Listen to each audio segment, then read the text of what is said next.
Jadi ini adalah interface pertama dari geolog. Jadi pada geolog itu pada dasarnya ada 5 jenis untuk geolog tahun kita ini yang sedang kita gunakan. Yang pertama itu project. Project itu untuk membuat database baru atau nge-load ke base database-nya ataupun menghapus database. Dan kemudian untuk well, ini adalah tahapan well logging atau tahapan petrofisik untuk melihat value dari well log-nya, melihat bagaimana cara menentukan porositas, saturasi, dan segala macam. Dan di bagian section, ini adalah bagian dimana untuk mengkorelasikan atau membreakdown litologi, stratigrafi, dan lainnya. Kemudian geosteer ini digunakan untuk bisa memahami, mengkalibrasi, dan mengintegrasikan geometri dari sumurnya atau well-nya. Dan artist ini untuk mengedit. Jadi untuk membuat database baru, tekan file, kemudian new project. Di sini kita bisa buat nama base-nya bebas ya. DWL 2024 Bismillah. Oke. Kalian hafal dulu ya. Di sini untuk lokasi base-nya yaitu program data Paradigm Project ADWL 2024 Bismillah. Tekan OK. Yang pertama kita tekan project dulu, dan di bagian project ini untuk nge-load data last-nya kalian tinggal nge-drag aja data last 3 ini, yaitu 6x, 11z, dan 23. Kalian bisa langsung masukin atau drag ketiganya langsung aja, dan kemudian kalian drag ke sini. Oke. Langsung terbuka 11z, 23, dan 6x. Untuk 11z ini setnya kita harus atur dulu. Set ini adalah untuk mengorganisnya. Jadi contohnya kita buat set wire, yang berarti set wire ini mengandung ataupun tersusun dari sumur-sumurnya. Nanti ada lagi namanya set untuk zona, yaitu set untuk top marker formasi. Ada lagi set untuk perhitungan porositas. Pokoknya kalian organize set-set ini menjadi nama yang bisa kalian hafal. Dan di tes 23 ini bisa kalian cek set ini wire, atau bisa langsung kalian tulis langsung, kalian bisa ini kita tekan aja 2 kali untuk ubah namanya di tes 23. Dan kemudian di tes 6S kalian set wire. Oke. Ini langsung terbaca Pak. Contohnya karena memang di sini tersedia wire. Nih wire.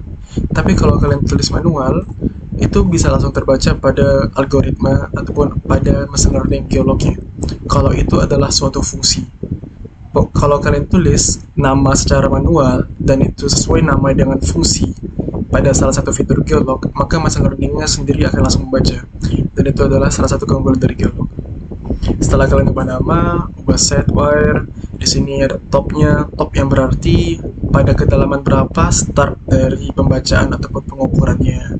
Bottom ini merupakan sampai meter atau feet ke berapa pengukurannya. Kalau units untuk kedalaman harus feet ya.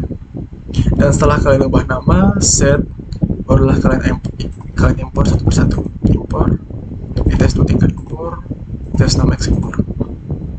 Untuk mengetahui apakah berhasil atau enggak, kalian bisa baca di bagian bawahnya ini. Nih, di bagian sini kalian transfer 1241 frame, yang berarti itu sudah berhasil. Jumlah dari frame ini adalah jumlah dari value-nya yang berada pada data last. Kalian bisa membuka datanya ini pada notepad, dan semua nilai value ini itu adalah frame-nya. Dan kemudian setelah kalian sudah import, kalian bisa langsung silang di bagian project dan langsung ke bagian well. Di sini tulisnya geolog project ADWL di rupa Bismillah, yang berarti yang sedang digunakan database-nya adalah database ini, ADWL di rupa Bismillah. Kita buka sekarang well.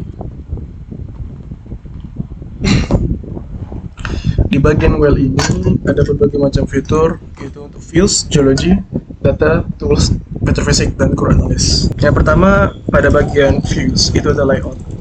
Layout itu untuk kalian memasukkan fungsi-fungsi seperti gamma ray, data well log, Ruby, NPy itu pada bagian layout. Dan pada bagian data itu adalah untuk melihat data well, value dari data well-nya itu. Ini bisa kita buka, new. Kalian masukin dulu, sebelumnya kalian masukin dulu sumurnya dengan cara tekan ini, open wells. kalian masukin satu persatu atau bisa langsung barengan 3. Keren, oke. Nah, di sini berarti wirelessnya sudah masuk. Dan di sini adalah open workspace. Semisal kalian sudah save datanya, baik itu kualitatif ataupun kuantitatif, kalian save, kalian bisa langsung ngebuka progress yang kemarin atau progress sebelumnya dengan cara open workspace ini. Dan untuk open wireless adalah untuk memasukkan sumur-sumurnya. Dan setelah sumurnya ketiga masuk, kalian bisa langsung tekan text, tekan new.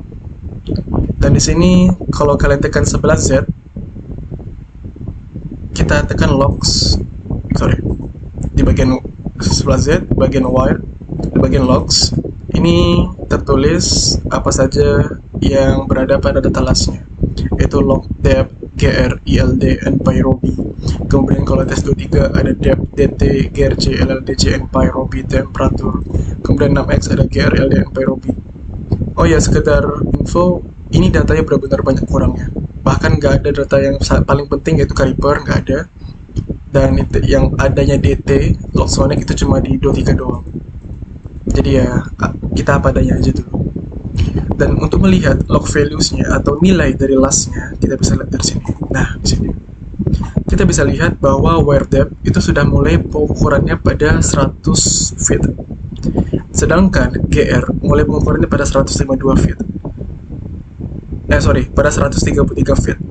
Kemudian ILD memulai pengukurannya pada 132, ini 0, ini npy pada 131, dan robi juga startnya pada 131. Dan untuk nilai 152, nilai 0,2,1, nilai 0,387 itu adalah nilai dari GR-nya. Yang berarti pada kedalaman 133 feet, depth-nya 133 feet, pengukuran GR mendapatkan nilai GAPI atau GR-nya 152, yang berarti shell. Kemudian ILD itu 2,1.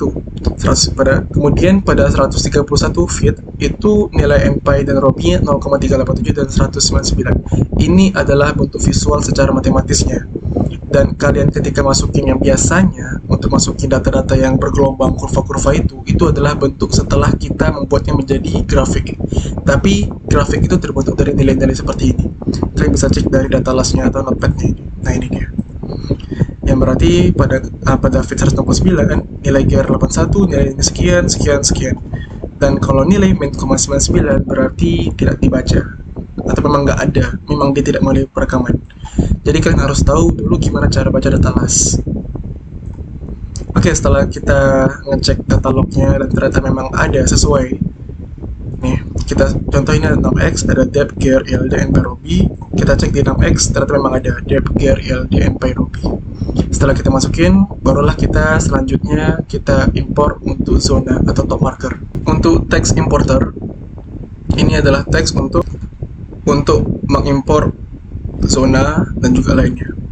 Kita tekan aja new dan kita tambah dulu insert, dan di sini kita masukin zona. Dan untuk setnya, tadi kan kita buat set wire. Kenapa? Karena itu adalah nilai dari sumurnya, nilai dari loggingnya. Sedangkan untuk set yang baru, kita buat set untuk zona, yaitu formasinya, top markernya. Log name-nya zona, kemudian feed-nya, unitnya feed, dan import setnya zona, kita buat zona. Ini untuk 6x ya. Dan untuk bisa memasukkan nilai yang kita buat manual ke dalam machine learning dari suatu aplikasi, kita harus menentukan header-nya mana dulu. Contohnya header adalah seperti ini. Nih, depth, gr, ild, npy, robi itu adalah header-nya. Kenapa bisa data las ini terbaca pada suatu aplikasi? Karena machine learning membaca kalau depth ini sebagai namanya doang, dan value-nya adalah nilai pada baris di bawah ini. Jadi untuk bisa terbaca pada geolog, kita harus membuat header-nya, yaitu satu baris di sini. Dan pada kolom pertama kita buat di sini zona, dan di sini kedalamannya. Ini adalah header warna hitam. Kemudian zona kita cek lagi di bagian sini, kita tekan top marker Excel-nya, dan ini adalah nilai dari top markernya dari data awal. Pada 11 ya, atau pada 6x, kita 6x dulu ya. 6x itu zonanya yang pertama adalah SSD, kemudian ada SSC namanya, SSB, LSA, dan SSA. Dan untuk kedalamannya, kalau kita bisa membaca kedalamannya, yang pertama di sini dulu. Yang berarti pada sumur 6x memulai perekamannya atau loggingnya start dari 147 dan terbaca nama zona SSD ini kedalamannya berarti dari 147 sampai 227 sampai ketemu pada formasi yang baru yaitu SSG, di mana start dari 227 sampai 314 ketemu formasi baru SSB dan ketemu formasi baru LSA dan ketemu yang terakhir formasinya adalah formasi SSA sampai 591. Itu cara membaca formasi atau zona atau marker. Dan pada depth-nya kita buat 147,5 pakai titik ya untuk komanya. Kemudian SSC 227, 384,5, 527,5, dan 561. Kemudian di paling bawah kita buat TD atau total depth, kedalaman maksimal. Untuk bisa mengetahui berapa sih kedalaman maksimal dari suatu sumur, kita bisa buka lagi teks. Dan di sini pada bagian depth, kedalamannya, kita lihat maksimumnya adalah 750. Di sini kita tulis 750. Kemudian kita tekan determine logs from header secara otomatis, yang berarti ini pembacaannya akan langsung terbaca pada mesin learning pada geolog. Setelah kita centang, barulah kita import untuk 6x. Kita cek apakah berhasil atau tidak. Di sini kita cek log zona imported into well ETS 6x, berarti sudah berhasil. Kalau misalnya nggak berhasil, dia biasanya ada silang gitu.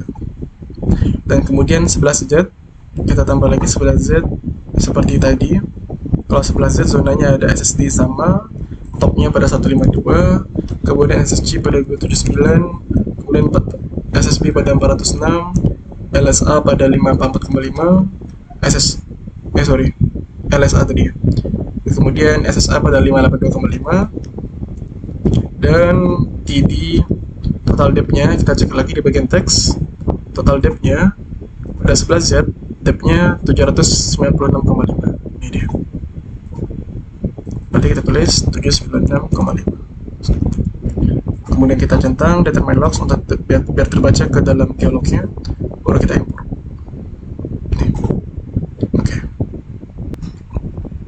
Oke.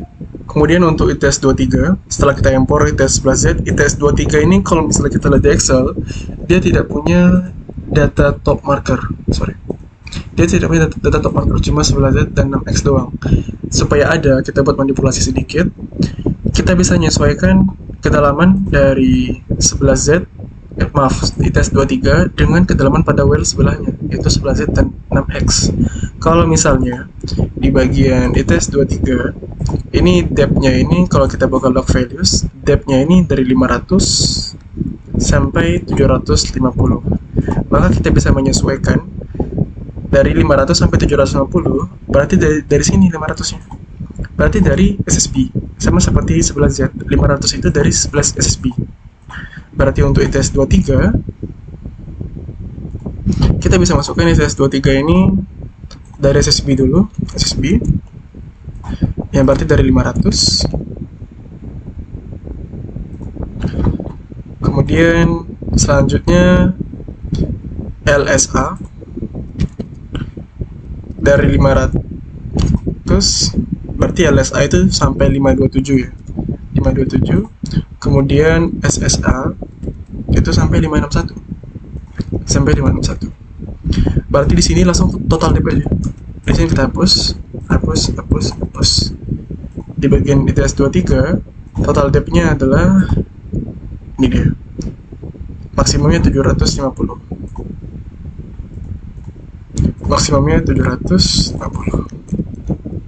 Kemudian jangan lupa kita centang lagi determine logs, barulah kita import lagi. Jadi untuk mengecek apakah sudah terimport atau enggak, kita bisa buka teks lagi. Dan bagian set ini, set filter, ini sudah masuk set zona yang sudah kita save tadi, zona. Dimana zonanya bisa kita lihat di sini. Ini sudah dibagi berdasarkan SSB, LSA, SSA, dan TD di bagian log value. Sama seperti 11Z. Sudah dibagi juga SSD, SSC, SSB, LSA, SSA, TD di bagian set zona. Dan setelah kita import untuk top markernya, kita sudah mengimport data last, mengimport top marker. Selanjutnya kita bisa melakukan prekalkulasi. Tapi sayangnya, prekalkulasi ini membutuhkan data-data dari berapa sih nilai resistivity mud filtrate, mud sample temperatur, ini resistivity mud sample yang pernah kita belajar dulu di pertemuan kedua di bagian borehole environment. Namun karena pada data yang kita dapatkan untuk pelatihan ini itu tidak ada data-data untuk geometri ataupun borehole environment. Kita tidak punya berapa sih temperatur dari sumur, kita tidak punya berapa sih mud filtrate-nya segala macam, jadi kita nggak bisa melakukan prekalkulasi.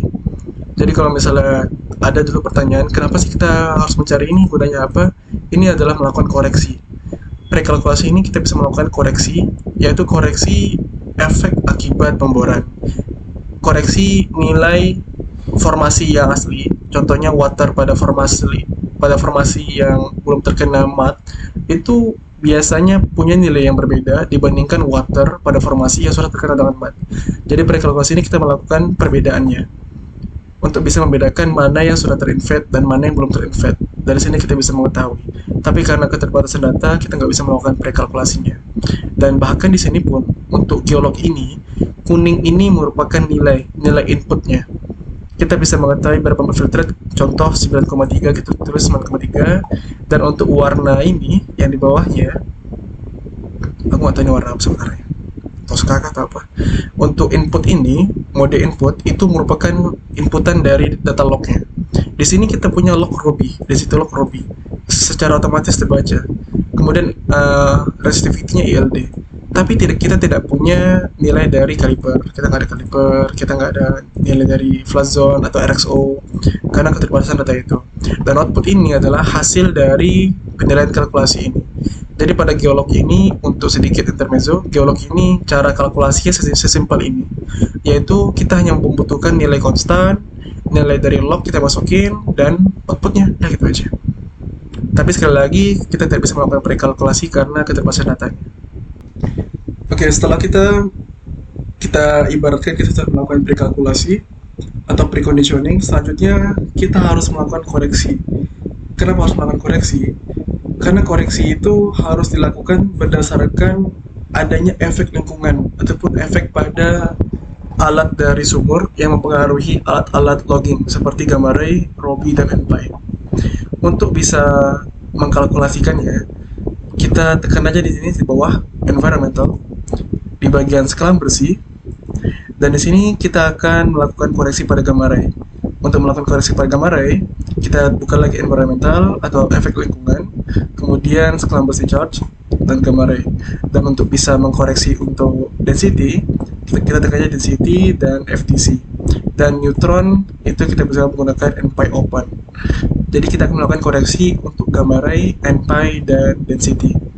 Yang pertama kita melakukan koreksi pada gamma ray. Kita harus tahu dulu input-input pada variabel gamma ray ini. Kenapa kita harus melakukan koreksi pada gamma ray? Karena gamma ray itu adalah sinar gamma, di mana dia bisa terpengaruh oleh densitas pada drilling mud atau sumur penguburannya. Semakin tinggi drilling mud, maka semakin bisa terbiaskan atau semakin bisa diserap gamma ray-nya. Sehingga yang kembali pada alat pengukuran itu tidak sepenuhnya diserap oleh formasi, tapi malah diserap oleh drilling mud-nya. Karena itu, kita membutuhkan nilai dari drilling flood density, yang biasanya rata-rata dari density itu 9,3 untuk mud-nya. Dan gamma ray tool size, kenapa kita bisa harus mengetahui berapa sih ukuran dari lubang bor, ukuran dari mata bor pada pemborannya? Karena semakin besar untuk lubang pemboran, maka semakin mempengaruhi pembacaan pada gamma ray-nya. Terlebih kalau misalnya pada lubang bor itu di drill sehingga menghasilkan banyak formasi yang berlubang, itu bisa mempengaruhi kita menganggap kalau itu bukan shell pada gamma ray-nya. Karena itu untuk 3 atau dibaca ini 3 inci, karena rata-rata dari mata bor itu berukuran 3 sampai 6 inci. Dan di sini kita pasang untuk regulasinya yaitu 3 5/8 inci. Dan di sini karena sekali lagi kita nggak punya data kaliber, so we can do this. Kita nggak bisa melakukan koreksi pada gamma ray. Tapi setidaknya kalian bisa mengetahui kenapa harus dilakukan koreksi lingkungan. Karena faktor-faktor dari lingkungan sendiri, formasi sendiri, dan faktor dari sumurnya ataupun alat pemborannya. Kemudian kita anggap aja kita sudah melakukan koreksi gamma ray. Selanjutnya untuk melakukan koreksi NPy, variabel-variabelnya terdiri dari salinity of mud weight, drilling flow density, TP of math. Semua variabel-variabel seperti itu dimasukkan. Kenapa? Karena ada pengaruhnya untuk pembacaan NPy. Contohnya TP of math seperti oil based math ataupun water based math. Ketika dia masuk ke dalam formasi, itu akan mempengaruhi pembacaan dari NPy-nya.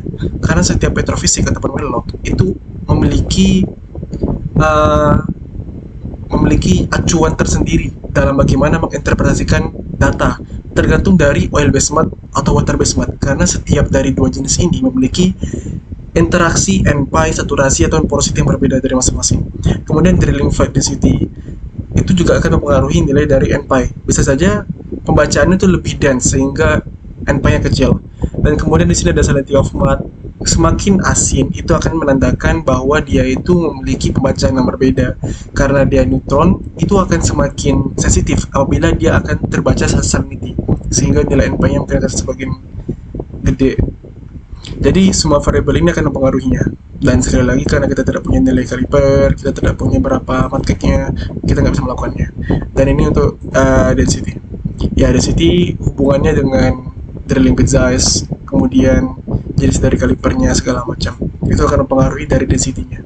Yang jelas kuning ini adalah nilai variabelnya, yang warna log input ini adalah nilai log yang akan dimasukkan seperti kaliper, tapi kita nggak punya log kaliper, dan outputnya adalah borehole corrected density log.